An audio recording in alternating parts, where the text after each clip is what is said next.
ముందుగా బులెటిన్లో హెడ్లైన్స్. ఉద్యోగార్థుల ఆందోళనతో దద్దరిల్లిన తెలంగాణ, పాలమూరు నుంచి సచివాలయం దాకా ధర్నాలు.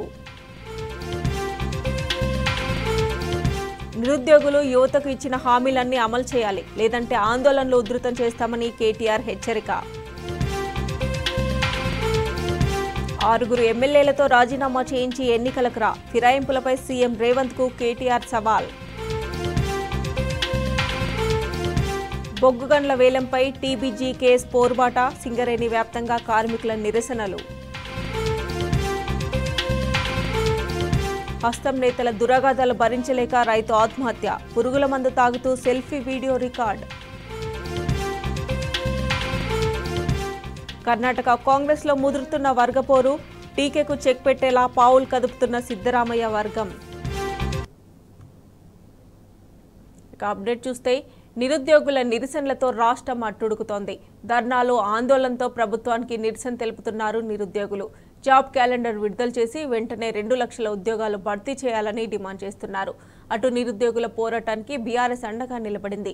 ఎన్నికల ముందు హామీ ఇచ్చిన ప్రకారం 2 లక్షల ప్రభుత్వ ఉద్యోగాల భర్తీ ప్రక్రియ ప్రారంభించాలని కేటీఆర్ డిమాండ్ చేశారు. ప్రభుత్వం నిరుద్యోగుల డిమాండ్లను పట్టించుకోకపోతే ఆందోళన ఉధృతం చేస్తామని హెచ్చరించారు.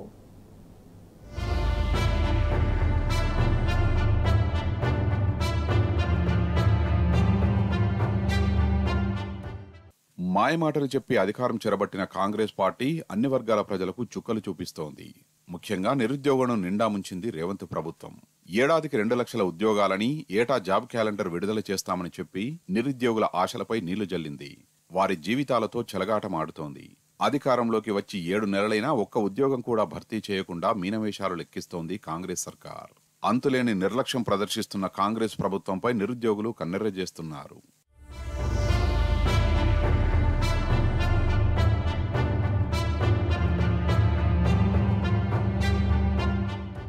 నిరుద్యోగుల పక్షాన బీఆర్ఎస్ గలమెత్తింది. నిరుద్యోగులకు ఇచ్చిన హామీలను కాంగ్రెస్ ప్రభుత్వం వెంటనే నెరవేర్చాలని ఎమ్మెల్యే పల్లా రాజేశ్వరరెడ్డి డిమాండ్ చేశారు. జాబ్ క్యాలెండర్ ఏమైందని ఆయన నిలదీశారు. 2 లక్షల ఉద్యోగాలిస్తామని చెప్పి నిరుద్యోగులను నిండా ముంచారని మండిపడ్డారు. గాంధీ ఆసుపత్రిలో ఆమరణ దీక్ష చేస్తున్న నిరుద్యోగ జేఏసీ నాయకుడు మోతీలాల్కు సంఘీభావం ప్రకటించడానికి పల్లా అక్కడికి వెళ్లారు. అయితే పోలీసులు ఆయన్ను అడ్డుకున్నారు. పల్లా రాజేశ్వరరెడ్డి మీడియాతో మాట్లాడుతుండగానే పోలీసులు పల్లాపై జులుం చేశారు. బలవంతంగా అరెస్టు చేసి పీఎస్కు తరలించారు. నిరుద్యోగులను పరామర్శించడానికి వస్తే పోలీసులు అడ్డుకోవడం సరికాదని పల్లా మండిపడ్డారు. సమైక్య పాలనలో కూడా ఈ స్థాయిలో నిర్బంధాలు లేవని ఆయన గుర్తు చేశారు. రాహుల్ గాంధీ వచ్చి అశోక్ నగర్ ఏరియాలో ఉన్న అనేక మంది నిరుద్యోగులతో కూడా ఖచ్చితంగా మేము ఈ ప్రభుత్వం చేయలేని, ఆనాటి ప్రభుత్వం చేయలేని వాటిని చేస్తానని చెప్పడం జరిగింది. వాటన్నిటినీ చేయకపోగా కనీసం జాబ్ క్యాలెండర్ ఇస్తానని కూడా 7 నెలలు అయినా కూడా జాబ్ క్యాలెండర్ ఇవ్వకపోవడం వల్ల ఏదైతే ఏపీపీఎస్సీ లేకపోతే ఈనాడున్న తెలంగాణ పబ్లిక్ సర్వీస్ కమిషన్ ఇచ్చిన 1:50 గ్రూప్ 1లో ఉన్నదో 1:100 చేయమని చెప్పేసి నిరుద్యోగులు కోరుతున్నారు. గ్రూప్ 2లో కానీ గ్రూప్ 3లో కానీ మెగా డిఎస్సీలో కూడా ఉన్న పోస్టులకు డబుల్ చేయాలని చెప్పి వాళ్ళు కోరుతున్నారు. జాబ్ క్యాలెండర్ ఇవ్వమని కోరుతున్నారు. ఏవీ చేయకపోవడం వల్ల దీనికోసం అని చెప్పేసి మోతీలాల్ నాయక్ గారు ఇంతకుముందు కూడా చేసినారు. విద్యార్థి నాయకుడు, ఆయన ఏ పార్టీలకు సంబంధించిన వ్యక్తి కాదు, నిరుద్యోగులకు సంబంధించి పోట్లాడే వ్యక్తి. ఇవాళ ఆయన దరిదాపుగా 10 రోజుల నుంచి వెళ్ళి అక్కడ హాస్పిటల్లో ఇలా చావు బతుకుల మధ్య ఉంటే కనీసం ప్రభుత్వం నుంచి ఎవరు మాట్లాడకపోగా ఆయన దగ్గర పోయి పరామర్శించడంలోనే అకారణంగా అరెస్ట్ చేస్తున్నారు. నిన్న హరీష్ రావు గారు కూడా పోయి మాతోని రిక్వెస్ట్ చేసినారు, నువ్వు ఇవాళ ఆమరణ నిరాదీక్ష చేయకు, విరమించుకోమని చెప్పిండు.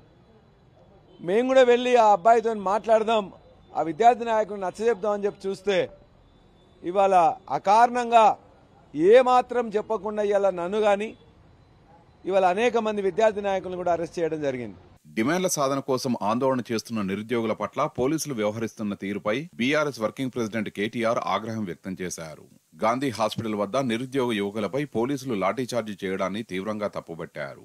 నిరుద్యోగ హక్కుల కోసం దీక్ష చేస్తున్న మోతీలాల్ను పరామర్శించేందుకు వెళ్తే నిరుద్యోగ యువకులపై లాఠీచార్జి చేయడమేంటని మండిపడ్డారు. ప్రజాపాలనలో పరామర్శించడం, నిరసన తెలిపే హక్కు కూడా లేదా అని కేటీఆర్ ప్రశ్నించారు. పోలీసులు వ్యవహరిస్తున్న తీరును ఆక్షేపించారు. ప్రభుత్వ ఆదేశాల మేరకే నిరుద్యోగులను తరుముతూ పోలీసులు లాఠీచార్జి చేశారని కేటీఆర్ ధ్వజమెత్తారు. నిరుద్యోగ యువకుల న్యాయమైన డిమాండ్లను పట్టించుకోకుండా వారికి సంఘీభావం తెలుపుతున్న యువకులు ప్రతిపక్షాల నాయకుల్ని అడ్డుకోవడం ప్రభుత్వ దమననీతికి నిదర్శనమని అన్నారు. ఇప్పటికైనా ఇలాంటి అప్రజాస్వామ్య చర్యల్ని మానుకోవాలని ప్రభుత్వానికి సూచించారు.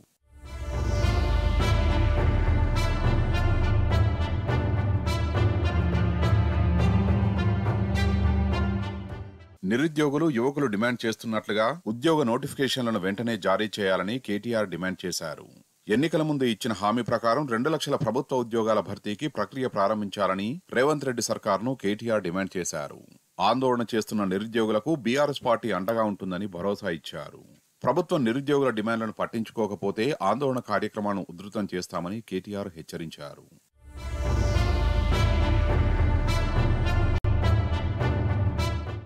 నిరుద్యోగులను కాంగ్రెస్ ప్రభుత్వం మోసం చేసిందన్నారు సామాజిక కార్యకర్త బక్కా జెడ్సన్.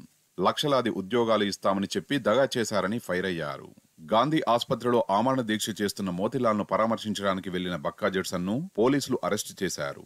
రేవంత్ రెడ్డికి ఒక్క నిమిషం కూడా సీఎం కుర్చీలో కూర్చునే అర్హత లేదని ఆయన మండిపడ్డారు. సీఎం వెంటనే రాజీనామా చేయాలని డిమాండ్ చేశారు.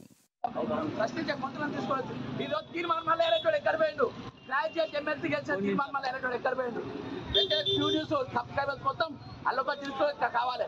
ఈరోజు సూర్యాపేట చంద్రాపేట మోతీలాల్ 8 రోజులకే దీక్ష చేస్తా ఉంటే నిర్మాణ్ మళ్ళీ గ్రాడ్యుయేట్ అక్కడికి గెలిచినోడు ఎక్కడ పోయినా గాడిది. కాబట్టి ఈరోజు రేవంత్ రెడ్డి కొత్త నినాదం ఎత్తుకుంటున్నాం. నిరుద్యోగుల కొత్త నినాదం వెంటనే రేవంత్ రెడ్డి రాజీనామా చేయాలి. ముఖ్యమంత్రిగా ఉండడానికి ఒక్క నిమిషం కూడా అర్హత లేదు. ముఖ్యమంత్రిగా ఉండడానికి ఒక్క నిమిషం కూడా మాట్లాడడానికి వీల్లేదు. ఈరోజు నిరుద్యోగ ప్రభుత్వం అంటారు. గురుకుల ఎగ్జామ్ అయిపోయింది, ఇప్పటి వరకు ఇవ్వలేదు. కాబట్టి ఈ రోజు నిరుద్యోగ సమస్యలు అనేకం ఉన్నాయి. కానిస్టేబుల్ 168 పోస్టులు ఇవ్వాల్సి వరకు వాళ్ళకి ఆర్డర్ కాపీలు ఇవ్వలేదు. కాబట్టి ఈ పనికి మాలిన ముఖ్యమంత్రి, అవగాహన లేని ముఖ్యమంత్రి, భారత రాష్ట్రంలో ఎక్కడ కూడా లేనటువంటి ముఖ్యమంత్రి. అటు విద్యార్థి సంఘాల ముట్టడితో రాజ్భవన్ పరిసరాలు అట్టుడికిపోయాయి. నీటి పరీక్ష రద్దు చేయడంతో పాటు పేపర్ లీకేజీ కారకుల్ని శిక్షించాలని డిమాండ్ చేస్తూ విద్యార్థి సంఘాలు రాజ్భవన్ ముట్టడికి పిలుపునిచ్చాయి. ఇందులో భాగంగా పీవీ మార్గులోని ఇందిరాగాంధీ విగ్రహం నుంచి రాజ్భవన్ వరకు ర్యాలీగా వెళ్లేందుకు విద్యార్థులు సిద్ధమయ్యారు. అయితే పీపుల్స్ ప్లాజా వద్ద విద్యార్థి సంఘాల ర్యాలీని పోలీసులు అడ్డుకున్నారు. విద్యార్థులు రాజ్భవన్ వైపు వెళ్లకుండా పోలీసులు ఆపేశారు. మరోవైపు విద్యార్థుల నుంచి కూడా తీవ్ర స్థాయిలో ప్రతిఘటన ఎదురైంది. ఈ క్రమంలో ఓ విద్యార్థి సంఘం నాయకుడిపై పోలీసులు చేయి చేసుకున్నారు. దీంతో అతడికి తీవ్ర గాయాలయ్యాయి. ఆందోళనకారులను ప్రత్యేక డీసీఎంలో పోలీసులు అక్కడి నుంచి తరలించారు. మరో విద్యార్థి నాయకుడు పోలీసుల కారుపై దూకడంతో కారు అద్దం ధ్వంసమైంది.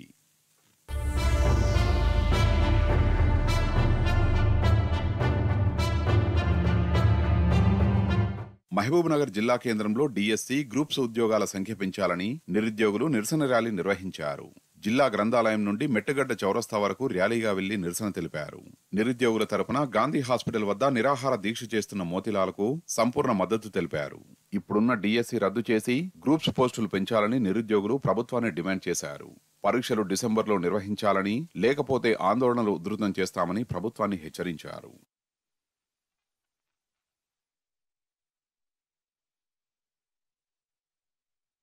కాంగ్రెస్ కు BRS working president KTR strong counter ఇచ్చారు. దేశంలో ఫిరాయింపులకు ఆజ్యం పోసిందే హస్తం పార్టీ అని నిప్పులు చెరిగారు. రేవంత్ రెడ్డికి దమ్ముంటే బీఆర్ఎస్ నుంచి కాంగ్రెస్ లోకి ఫిరాయించిన 6 ఎమ్మెల్యేలతో రాజీనామా చేయించి మళ్లీ నిలబెట్టాలని సవాల్ విసిరారు. హస్తం పాలనలో అంత ఆగమైందని దుయ్యబట్టారు. ఒకరిద్దరు ఎమ్మెల్యేలు పోయినంత మాత్రాన ఎవరు ఆందోళన చెందొద్దని, గులాబీ క్యాడర్కు అన్ని విధాల అండగా ఉంటామని ఆయన భరోసానిచ్చారు.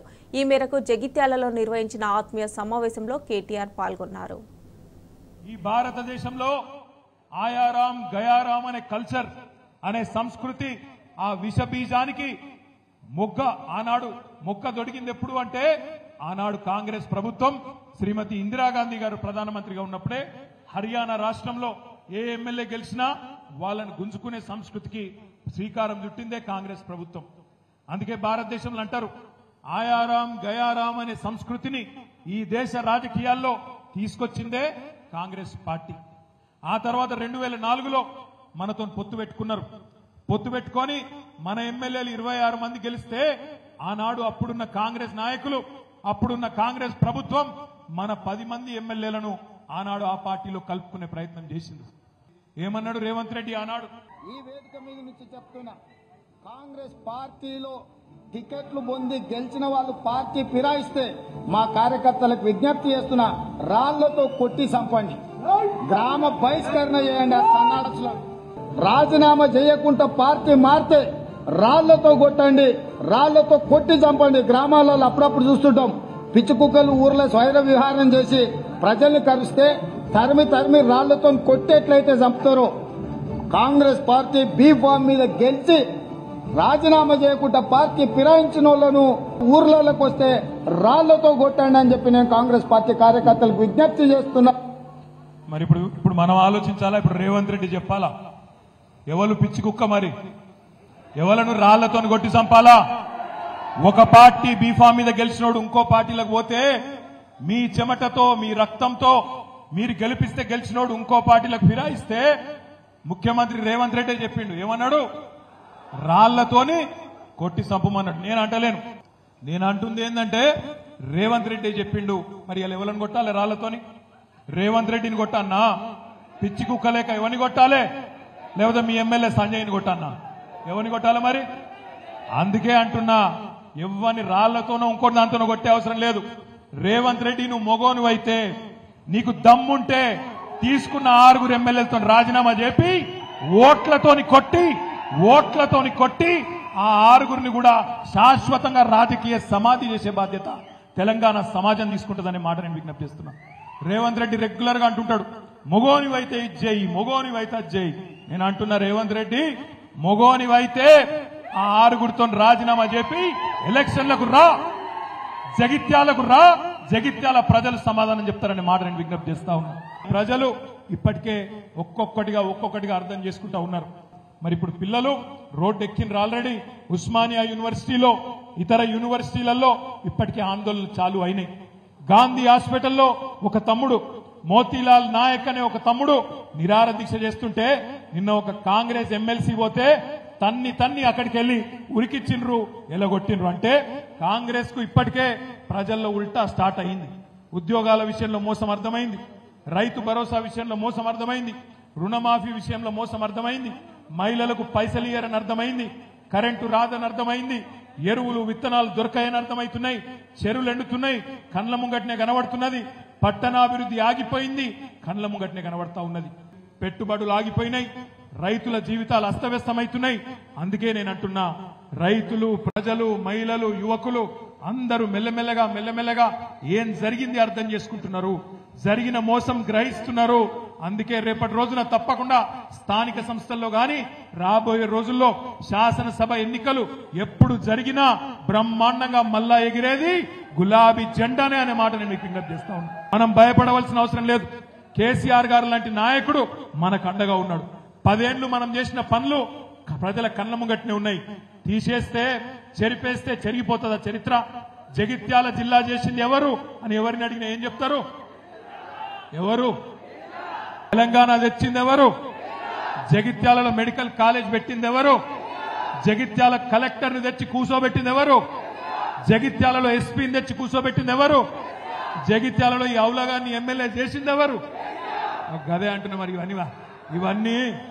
ఇవన్నీ చెరిపేస్తే జరిగిపోవు.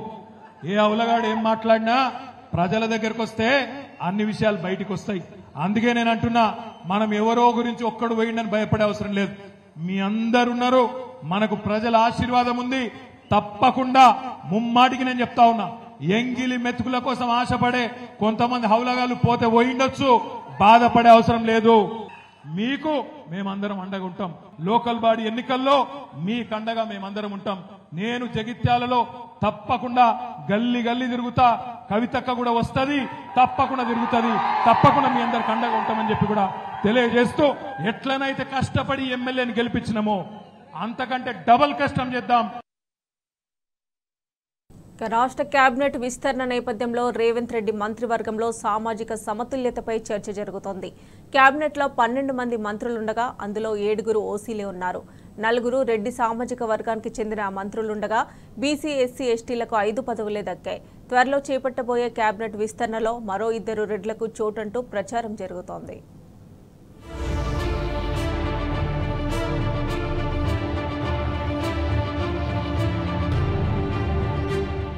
తెలంగాణ పేరుకు మాత్రమే బలహీన వర్గాల రాష్ట్రం.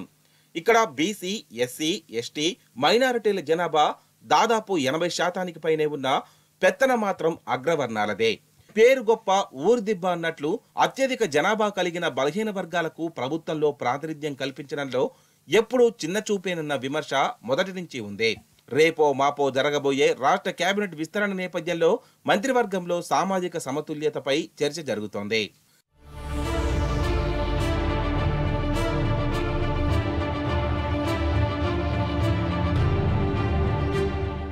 జనాభా దామాషా ప్రకారం ప్రస్తుత కాంగ్రెస్ ప్రభుత్వంలో తమకు న్యాయమైన ప్రాతినిధ్యం దక్కడం లేదని బలహీన వర్గాలు వాపోతున్నాయి.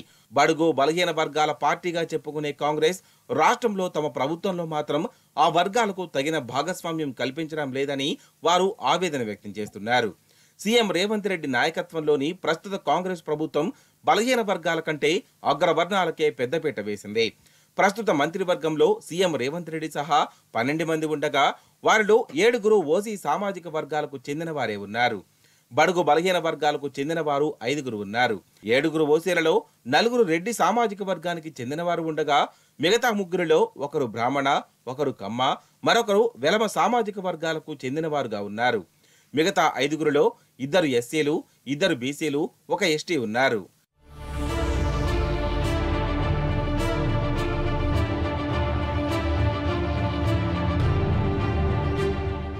రేపో మాపో జరుగుతుందని భావిస్తున్న మంత్రివర్గ విస్తరణలోనూ తమకు న్యాయమైన వాటా దక్కుతుందన్న గ్యారంటీ లేదని బడుగు బలహీన వర్గాలకు చెందిన నాయకులు అనుమానం వ్యక్తం చేస్తున్నారు.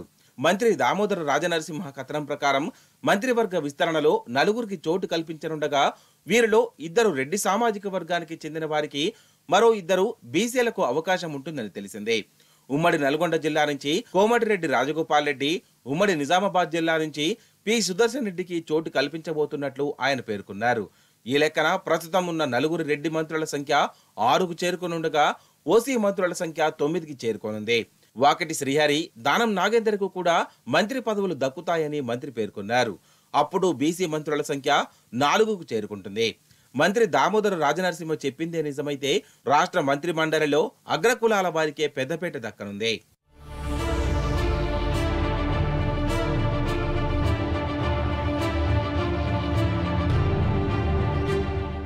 బీసీలకు మంత్రివర్గంలో సరైన ప్రాతినిధ్యం కల్పించలేదనే విమర్శలను అధిగమించేందుకు ఆ సామాజిక వర్గానికి పీసీసీ అధ్యక్ష పీఠం కట్టబెట్టే ప్రయత్నాలు జరుగుతున్నాయి. పార్టీ అధికారంలో ఉన్నప్పుడు పార్టీ అధ్యక్ష పదవికి పెద్దగా ప్రాధాన్యం ఉండదు. అధికారమంతా సీఎం చేతిలోనే ఉంటుంది. పార్టీ అధ్యక్షుడు మరో పవర్ సెంటర్ కాకుండా ఉండేందుకు సీఎం రేవంత్ రెడ్డి తనకు అనుకూలమైన వ్యక్తికే ఈ పదవిని కట్టబెట్టేలా పావులు కదుపుతున్నారు. పీసీసీకి కొత్త అధ్యక్షుడిగా TPCC working president MLC Mahesh Kumar Goud పేరును సీఎం ప్రతిపాదించినట్లు సమాచారం. అలాగే మహబూబాబాద్ ఎంపీ బలరాం నాయక్ పేరును కూడా రేవంత్ రెడ్డి సూచించినట్లు చెబుతున్నారు. తమ దృష్టిలో వీరిద్దరూ డమ్మీ అభ్యర్థులేనని పార్టీ వర్గాల్లో చర్చ సాగుతోంది.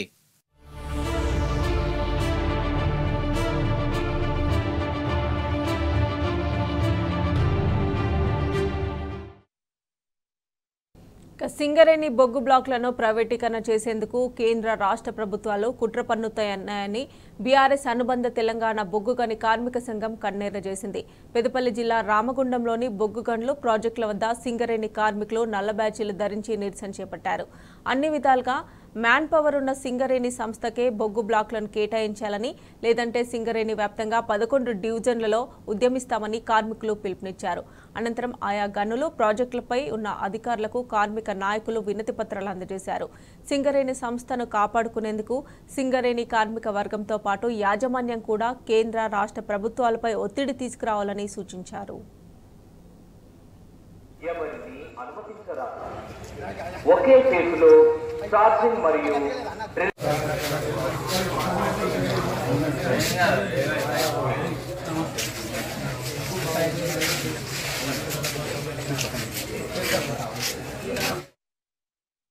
బొగ్గు గని సెంట్రల్ కమిటీ అధ్యక్షులు రాజిరెడ్డి అన్న గారి పిలుపు మేరకు ప్రైవేటీకరణ నిలిపివేయాలని, సింగరేణికే అప్పగించాలని, ఒకవైపు మొత్తంగా 11 డివిజన్లలో ఈ కార్యక్రమాన్ని తీసుకోవడం అనేటువంటిది జరిగింది. మేము నిరసన తెలియజేస్తున్నాం. ప్రైవేటీకరణకు వ్యతిరేకంగా మ్యాన్ పవర్ కలిగినటువంటి, ఇన్ఫ్రాస్ట్రక్చర్ కలిగినటువంటి మాకే ఈ సింగరేణి బొగ్గు గనులు నిర్వహిస్తున్న మాకే వీటిని అప్పగించాలి ఇదని చెప్పేసి అని ఈ రాష్ట్రంలో ప్రధానంగా తెలంగాణలో ఈ బొగ్గు గనులు ఏ విధంగానైతే మేము తీయగలుగుతున్నామో ఇంత శక్తి సామర్థ్యం కలిగినటువంటి మాకు ఇవి అప్పగించాలి ఇదని చెప్పేసి అని మేము నేరుగా ఈరోజు ఈ కార్యక్రమాల్లో భాగంగా మేనేజర్లకు కూడా వినతి పత్రాలు ఇవ్వడం అనేటువంటిది జరుగుతూ ఉన్నది. ఈ వినతి పత్రాలు మేము దాంట్లో పొందుపరిచింది ఏందనంటే సింగరేణికి సంబంధించినటువంటిది మీరు కూడా పైనుండి ప్రెజర్ పెట్టాలి, దాన్ని మనకి తీసుకొచ్చేటువంటి విధంగా మీ ఒత్తిడి కూడా జరగాలనేటువంటి అంశాన్ని కూడా దాంట్లో తెలియజేయడం జరిగింది. ఇక రాష్ట్రపతి ప్రసంగానికి ధన్యవాద తీర్మానంపై మాట్లాడిన రాహుల్ గాంధీ ప్రధాని మోదీ బీజేపీ ఆర్ఎస్ఎస్లపైన విరుచుకుపడ్డారు. సభలో శివుడి పటం చూపిస్తూ హిందుత్వానికి మోదీ బీజేపీ ప్రతినిధులు కాదని మండిపడ్డారు. అగ్నివీరులను వాడుకుంటున్నారని, రైతులని తీవ్రవాదులా చిత్రీకరిస్తున్నారని ఫైర్ అయ్యాడు. రాహుల్ స్పీచ్కి మోదీ, అమిత్ షా, రాజ్నాథ్ సింగ్లు కౌంటర్ ఇవ్వడానికి ప్రయత్నించడంతో తొలి రోజే సభలో మాటల యుద్ధం నడిచింది. By showing an image of our refuge. Okay? Sir Shiv ji की फोटो नहीं दिखा सकते सर? एक मिनट माननीय सदस्य। सर शिव जी की फोटो मना है सर? सर क्या इस हाउस में शिव जी की फोटो दिखाना मना है? आपने कहा इस नियम प्रक्रिया से सदन चलना चाहिए। नियम प्रक्रिया में कोई भी प्ले कार्ड, कोई भी चिन्ह को सदन में नहीं दिखाया जा सकता। By a snake that is placed right near the neck of Shiv ji. The idea behind that is never be scared of anything that you face, with which we fought when we were in the opposition. Here is the religion of Islam. उसके बाद गुरु नानक जी की ओर चलते हैं. नानक जी भी कहते हैं कि डरो मत, डराओ मत. हिंदू धर्म में साफ लिखा है सत्य के साथ खड़ा होना चाहिए. अपने आप को हिंदू कहते हैं, वो हिंसा करते हैं. हिंसा की भावना को और संवैधानिक पद पर बैठे हुए व्यक्ति ने, मैं मानता हूं मान्यवर, उन्होंने इसकी माफी मांगनी चाहिए. कि हिंदू डर नहीं फैला सकता, हिंदू हिंसा नहीं फैला सकता, हिंदू नफरत नहीं फैला सकता. और संविधान ने मुझे सिखाया है विपक्ष के नेता को गंभीरता से लेना चाहिए. इवी bulletin updates keep watching T news.